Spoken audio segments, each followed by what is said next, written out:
दोस्तों, इस वीडियो में हम चर्चा करेंगे ऑपरेटर के गेम की जो आलोक इंडस्ट्रीज में हुई है, और दूसरा जो है आपका फेवरेट सेगमेंट जो है जहां आप अपने सवाल पूछते हैं, उनकी टेक्निकल और फंडामेंटल एनालिसिस की जाती है। दोस्तों, स्वागत है आपका आपके चैनल टीके मनी में। मेरा नाम है त्रिभुवन, NISM certified in equity derivatives. तो दोस्तों, अभी इस वक्त जब मैं वीडियो बना रहा हूं तो आज जो प्राइस है NSE पर वो 38.1 है, और हमने जो चर्चा की थी कि हमारा जो रेजिस्टेंस लेवल है, वो जो अवरोध का एरिया है जहां ऑपरेटर के आने की बहुत ज्यादा संभावना होती है, वो लेवल था 40-45 का जोन। और आपने देखा इस जोन के बीच में कैसे बहुत बड़ी प्रॉफिट बुकिंग हुई और जो है एक करेक्शन भी स्टार्ट हो गई है। एग्जैक्ट जो प्राइस है 44 से नीचे की तरफ घूमा। देखिए, एक चीज जो वहां पर मैं ऑपरेटर गेम की बात कर रहा हूं, आपको बहुत गौर से यहां पर सुनना होगा। देखिए क्या हुआ उस दिन, क्या हुआ आपको गौर करना होगा। मैंने एक दिन पहले ही वीडियो बना के आप लोगों को सतर्क कर दिया था कि वो ऑपरेटर की हरकत दिखने वाली है, और क्यों किया था। देखिए, आपको एक चीज ध्यान रखना होगा, ऑपरेटर्स बहुत ही शातिर किस्म के होते हैं। वो कहीं ना कहीं रेजिस्टेंस के आसपास, एक चीज आप याद रखिए, सेलिंग की संभावना ऐसे भी बहुत अधिक होती है, और जो स्मार्ट प्लेयर्स होते हैं वो रेजिस्टेंस के आसपास सेलिंग करते हैं। मैं आपको एक चीज जनरली बता रहा हूं, और आलोक इंडस्ट्रीज के बारे में भी। जब भी एक स्टॉक सपोर्ट से घूमता है, जो हमारे बड़े सपोर्ट से, सपोर्ट भी दो टाइप के, एक शॉर्ट टर्म सपोर्ट, छोटा मोटा सपोर्ट जो टूट भी जाता है तकरीबन, और एक बड़ा सपोर्ट जो अक्सर नहीं टूटता है जब तक कि कुछ गड़बड़ ना हो। और दूसरा रेजिस्टेंस भी दो प्रकार का होता है, एक कमजोर रेजिस्टेंस होता है जिसके टूटने की संभावना रहती है, और एक मजबूत रेजिस्टेंस होता है। देखिए, जो बड़ा रेजिस्टेंस होता है वहां आसपास क्या होता है, जब भी एक स्टॉक, एक शेयर जो है बड़े रेजिस्टेंस के आसपास जाता है, जैसे कि 40-45 का एरिया बड़ा रेजिस्टेंस था, इसकी बात हम बहुत पहले से कर रहे थे, और मैंने आपको 2-3 दिन पहले सतर्क भी कर दिया था, और काफी लोगों ने प्रॉफिट बुकिंग भी की है। उन्होंने बताया है कमेंट्स में कि सर हमने प्रॉफिट बुकिंग की है वहां पर। देखिए क्या होता क्या है, जब एक स्टॉक पहली बार नीचे से घूम के एक बड़े रेजिस्टेंस के पास जाता है, तो 90% संभावना रहती है कि वहां पर प्रॉफिट बुकिंग या एक करेक्शन आ सकता है। 100% मार्केट में कुछ नहीं होता, ये आपको पता है। मार्केट प्रोबेबिलिटी का गेम है, मार्केट संभावना का खेल है। तो संभावना अधिक रेजिस्टेंस के आसपास किसकी जीतने की होती है? सेलर की। क्यों होती है? क्योंकि रेजिस्टेंस वो एरिया है जहां जो है बड़े प्लेयर्स बेचेंगे, ऑपरेटर्स बेचेंगे, और स्मार्ट रिटेल इन्वेस्टर्स भी हैं, वो भी प्रॉफिट बुक करके निकल लेते हैं वहां पर। और जो टेक्निकल चार्ट्स देखने वाले लोग होते हैं, वो भी, उन्हें पता है ये रेजिस्टेंस एरिया है, तो वो भी वहां पर एक्टिव हो जाते हैं सेलिंग के लिए, प्रॉफिट बुकिंग के लिए। मैं ट्रेडिंग की बात कर रहा हूं, इन्वेस्टमेंट की नहीं। इन्वेस्टमेंट के लिए अलग प्रकार से सोचा जाता है।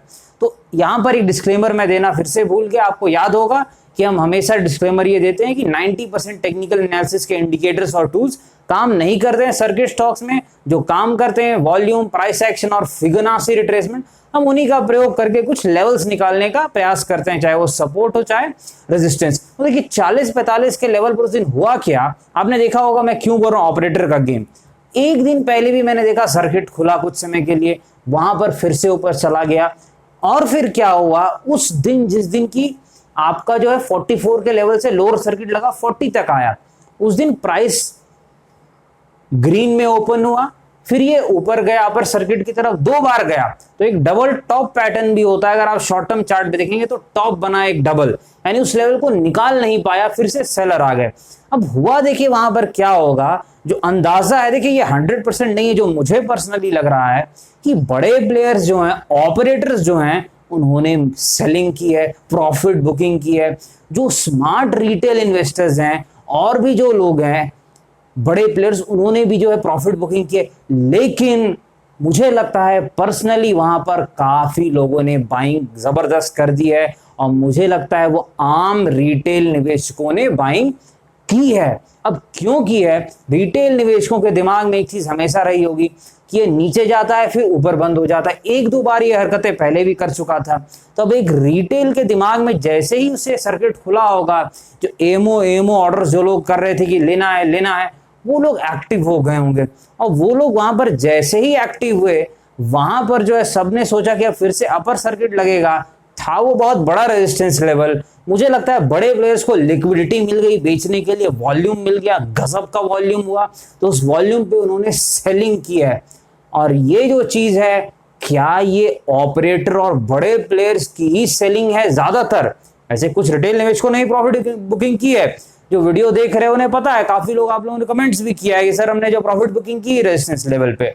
तो यहां पर अगर ये सच में ऑपरेटर की बड़ी सेलिंग का लेवल हो जाता है 40-45, तो हमें एक चीज गौर करनी है कि ये जो लेवल है ऑपरेटर सेलिंग हम 100% तभी मानेंगे अगर जो है आपका जो ये एरिया टूट जाए 34-36, ये जो एरिया अगर ये टूट जाता है सेलिंग में, गिरावट में, इसका मतलब है सेलर काफी ताकतवर है जिसने ऊपर में बेचा है। इस चीज को आपको याद रखना है कि अगर सेलर ताकतवर नहीं है तो ये स्टॉक एक बार घूमने का जरूर प्रयास करेगा यहां आसपास से। क्या इस सपोर्ट पर बड़ा दांव लगाया जा सकता है? नहीं।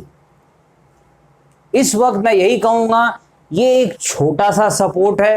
कहा जाता है अगर स्टॉक में गजब की ताकत है तभी वो छोटे सपोर्ट को रिस्पेक्ट करता है। ये कोई बड़ा सपोर्ट नहीं है, क्योंकि आप ये कह सकते हैं कि 100% जो है घूम ही जाए यहां से। इस प्रकार हमने 26-28 के सपोर्ट की बात की थी। 4 दिन लगातार मैंने वीडियो बना के कहा था ये लेवल बचेगा और यहां से लोअर सर्किट खत्म होगी, अपर सर्किट स्टार्ट होगी। और टारगेट भी हमने जो कहा था 40-45 का रेजिस्टेंस जोन, वहां भी गया। और फिर जब 40-45 के आसपास गया तो मैंने फिर 3-4 वीडियो बना के आप लोगों से चर्चा की कि अब ऑपरेटर्स आने वाले हैं, ध्यान दीजिए। प्रॉफिट बुकिंग या फिर अपना कॉस्ट जो भी निकालना है वो चीजों पर आप ध्यान दीजिए।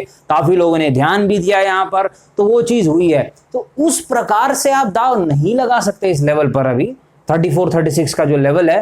लेकिन एक बार हमें देखने का प्रयास करना होगा क्या यहाँ आसपास तगड़े वॉल्यूम हो रहे हैं, कुछ ऐसा एक्शन हो रहा है कि नीचे खुलता है और फिर ऊपर बंद हो जाए। ये पैटर्न काफी अच्छा माना जाता है एक स्टॉक में कि वो खुले नीचे और ऊपर बंद हो जाए, और उसके विपरीत होता है खराब, क्या ऊपर खुल के नीचे बंद हो जाए। तो इस चीज का आपको ध्यान देना पड़ेगा कि क्या होता है एक्शन। इस वक्त जो है तकरीबन 1 करोड़ के आसपास के वॉल्यूम आज हैं और सेलिंग ऑर्डर भी काफी लगे हुए हैं, तकरीबन 80 लाख के आसपास कुछ लगे हुए हैं।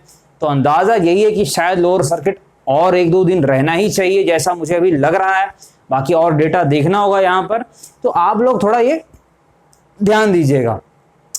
अब जो है दोस्तों आपका जो फेवरेट सेगमेंट है जहां आप अपने काफी प्रश्न पूछ रहे हैं। देखिए एक चीज मैं बता दूं कि काफी प्रश्नों के मैं जवाब नहीं भी दे पा रहा हूं, क्योंकि मतलब देखिए एक वीडियो में इतना ज्यादा जवाब दे पाना भी पॉसिबल नहीं है, आप इस चीज को समझ रहे हैं।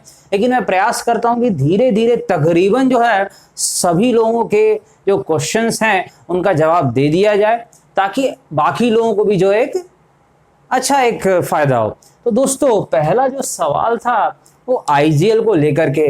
देखिए इंद्रप्रस्थ गैस लिमिटेड फंडामेंटली एक अच्छी कंपनी है, इसमें कोई शक नहीं है। टेक्निकली अगर आप देखे जाएं तो एक थोड़ा सा न्यूट्रल है, क्योंकि ये गिरे जा रहा है, तकरीबन ये 1-1.5 महीने से गिर रहा है। अब इसका जो सपोर्ट जो दिख रहा है वो 360-370 के आसपास का दिख रहा है। अब ये जो स्टॉक है ये मैं कहूँगा वैसे लोग ज़्यादा प्रेफर करें जो कि थोड़ा सा मीडियम रिस्क मीडियम रिटर्न वाले हैं। ये बिल्कुल भी एकदम कम रिस्क वाला भी स्टॉक नहीं है और ये ज़्यादा रिस्क वाला भी स्टॉक नहीं है, लेकिन ये अच्छे लेवल के आसपास आया है। अगर ये सपोर्ट बचाने जैसा इसने दिखाई हरकत, तो संभावना है कि ये घूमेगा। सपोर्ट बचना चाहिए, आप याद रखिएगा इस चीज का। सपोर्ट टूटा तो फिर दिक्कत है, सपोर्ट अगर बच जाता है तो संभावना है कि एक प्रयास जरूर करेगा कि इतनी गिरावट आई है तो एक रिट्रेसमेंट तो होनी ही चाहिए। अब जो दूसरा सवाल था वो आपका स्टेट बैंक को लेकर के। ये स्टेट बैंक पर मैंने फंडामेंटली काफी चर्चा की है पहले भी, लेकिन फिर भी आप लोगों ने सवाल पूछा है कि स्टेट बैंक। देखिए फंडामेंटली मैंने कहा एक जो स्टॉक है वो महंगा नहीं है, वो सस्ता स्टॉक है, लेकिन दिक्कतें यही है कि मार्केट स्टेट बैंक को कभी भी ज्यादा प्राइस टू बुक वैल्यू नहीं देता है। क्यों नहीं देता है? क्योंकि उसको हमेशा ये डर रहता है मन में कि कहीं ना कहीं कुछ भी समस्या होगी तो स्टेट बैंक को ही वहां पर दिक्कतें होंगी, चाहे वो यस बैंक को बचाना हो, चाहे जो भी समस्या हो। तो यहां पर देखिए, इस कारण स्टेट बैंक हमेशा थोड़ा सा सुस्त रहता है। लेकिन स्टेट बैंक में मैं एक चीज आपको बता दूं, ट्रेडर्स को एक 190 के आसपास बेस बना रहा है।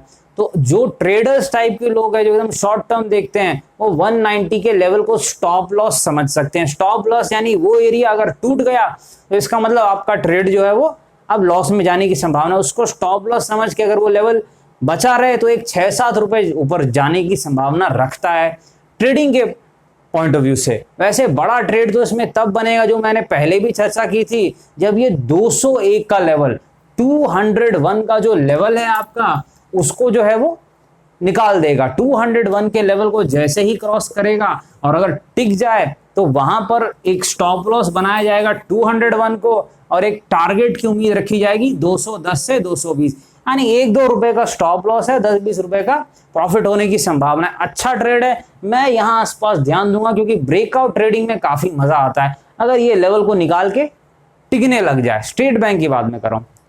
अब जो अगला स्टॉक है एम&एम फाइनेंस, देखिए फंडामेंटली एम&एम फाइनेंस कंपनी अच्छी कंपनी है, इसमें कोई शक नहीं है। जो ब्रांड है इनका महिंद्रा ग्रुप का, इनके ऊपर जो ये है। दूसरी बात एक चीज है, प्राइस टू बुक वैल्यू अगर आप देखते हैं एक फाइनेंशियल कंपनी को, चाहे बैंक हो या एनबीएफसी हो, तो प्राइस टू बुक वैल्यू भी ये ठीक है, इसमें कोई शक नहीं है।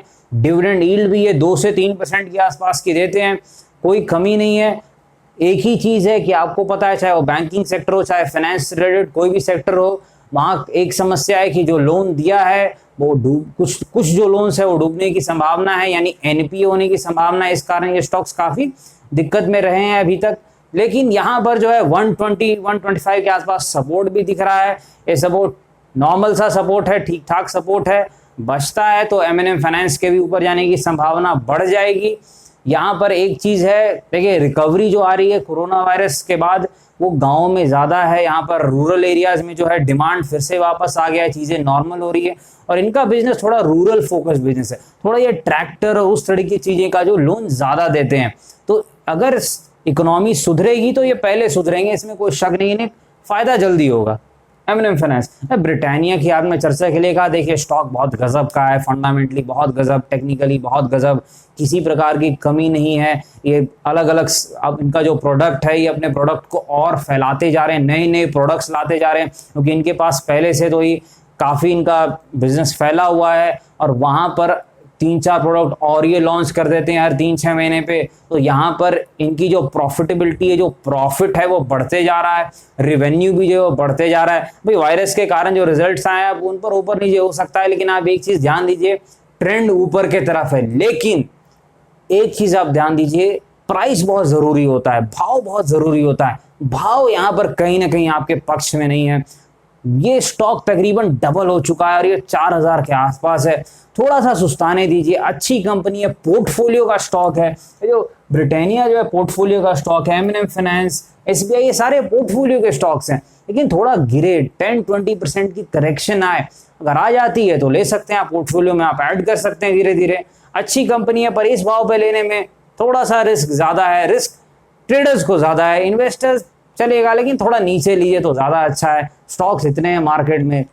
तो यहां पर जो है अगला जो स्टॉक है एचडीएफसी लाइफ, ये भी गजब की कंपनी है। लाइफ इंश्योरेंस स्पेस में आप देखें मार्केट इसको सबसे ज्यादा वैल्यू करता है। एक चीज मैं बता दूं, लाइफ इंश्योरेंस को जब भी हम फंडामेंटल एनालिसिस करते हैं तो आप पी रेशियो और ये सारी चीजें मत देखिए, बुक वैल्यू नहीं देखिए, आपको सिर्फ एक ही चीज देखनी होती है, एम्बेडेड वैल्यू क्या है। तो प्राइस टू एम्बेडेड वैल्यू निकाल के हम इनको जो है फंडामेंटली जो है एक भाव देने का प्रयास करते हैं। फंडामेंटली अच्छी कंपनी है, टेक्निकली बहुत अच्छा स्टॉक है, तकरीबन 450 के आसपास मैंने भी लिया था, पोजीशन बनाई थी। लेकिन अभी 600 के ऊपर देखिए, ये प्रॉफिट बुकिंग का लेवल है, हो सकता है स्टॉक और ऊपर चला जाए 10-20%। लेकिन बात यह है, आप अच्छी कंपनियों को भी एक सही प्राइस पर लीजिए। पोर्टफोलियो का स्टॉक ये भी है, एचडीएफसी लाइफ भी है, एचडीएफसी लाइफ ये भी पोर्टफोलियो का स्टॉक है। इंश्योरेंस सेक्टर में काफी ग्रोथ है इंडिया में अगले 5 साल, 10 साल, 20 साल तक। लेकिन थोड़ा सा भाव आपको पक्ष में आए, 5-10% गिरे, 20% गिरे, चाहे मार्केट करेक्शन में या खराब रिजल्ट्स आए या कुछ भी ऐसा हो, तो आपको अगर मिल जाए तो ठीक है। अभी इस भाव पे लेने में थोड़ा रिस्क ज़्यादा है। मैंने नीचे लिया था तो मुझे कोई समस्या नहीं है, लेकिन थोड़ा अभी लेने में रिस्क ज़्यादा है, थोड़ा ध्यान दीजिएगा यहाँ पर। अब देखिए आखिरी stock yes bank. Yes bank के बारे में आप कह रहे सर आप जो है इसकी अलग से वीडियो बनाइए जो है। देखिए एक चीज़ मैं बता दूँ, यस बैंक के बारे में मैंने एक वीडियो बनाई थी। मेरे एक मित्र ने मैसेज जब किया था कि यस बैंक के बारे में वीडियो बनाने के लिए, व्हाट्सएप पे उन्होंने कहा था, मैंने वीडियो बनाई थी। उस समय जो प्राइस था यस बैंक का 11.5 के आसपास था, और मैंने कहा था ये स्टॉक जो है अगर 11.1 का सपोर्ट बचा दे और ये 16 to 18 के लेवल्स जाने की क्षमता रखता है। और आपने देखा, अब मैं डिस्क्लेमर दे दूं कि मेरे भी पोर्टफोलियो में है, तो आपने देखा यहाँ पर कि ये जो स्टॉक है उसके बाद से अपर सर्किट का दौर मार रहा है। तो अपना जो टारगेट है वो आने वाला है, तकरीबन जो है 40 से 50% प्रॉफिट हो चुका है। तो ये जो लेवल है ये रेजिस्टेंस लेवल है। 16-18 का जो जोन है, अभी प्राइस कुछ 14.80 है, तो यहां पर अब ये रेजिस्टेंस के करीब आ रहा है 16-18। तो जो ट्रेडर्स हैं वो जरूर प्रॉफिट बुकिंग की तरफ ध्यान देंगे। देखिए ये जो स्टॉक जिन्होंने लॉन्ग टर्म के लिए लिया है वो अलग बात है, ट्रेडिंग अलग चीज होती है। लॉन्ग टर्म के लिए जिन्होंने लिया है वो भी थोड़ा बहुत, अगर प्राइस ऊपर आ गया 50% इतना जल्दी, तो प्रॉफिट तो खींचेंगे, इसमें कोई शक नहीं है। यहाँ पर एक बार ये यहाँ से रेजिस्टेंस निकल जाएगा तभी ऊपर जाने की संभावना है, लेकिन यहाँ पर दिक्कतें तो होंगी, ऐसा मुझे पर्सनली लग रहा है। हो सकता है प्रॉफिट बुकिंग के बारे में विचार करें। तो ये देखिएगा रेजिस्टेंस लेवल है। रही बात अलग से वीडियो बनाने की, देखिए हो सकता है, देखिए सैटरडे संडे में वीडियो नहीं बनाता हूँ, हो सकता है मैं सैटरडे संडे को एक वीडियो इसके बारे में बना दूं। मैं 100% तो नहीं कह सकता, लेकिन मैं प्रयास करूंगा इस चीज़ का, तो थोड़ा ध्यान दीजिएगा। तो ठीक है दोस्तों, वीडियो ठीक लगी तो लाइक करके, सब्सक्राइब करके, नोटिफिकेशन बेल में ऑल क्लिक कर दीजिए। और डिस्क्लेमर आपको पता है कि ये वीडियो सिर्फ और सिर्फ एजुकेशन और इन्फॉर्मेशन पर्पस के लिए बनाई गई थी। तो कृपया फैसले लेने से पहले आप अपने वित्तीय सलाहकार का संपर्क करें, क्योंकि मार्केट में अनेक प्रकार की जोखिम है। धन्यवाद।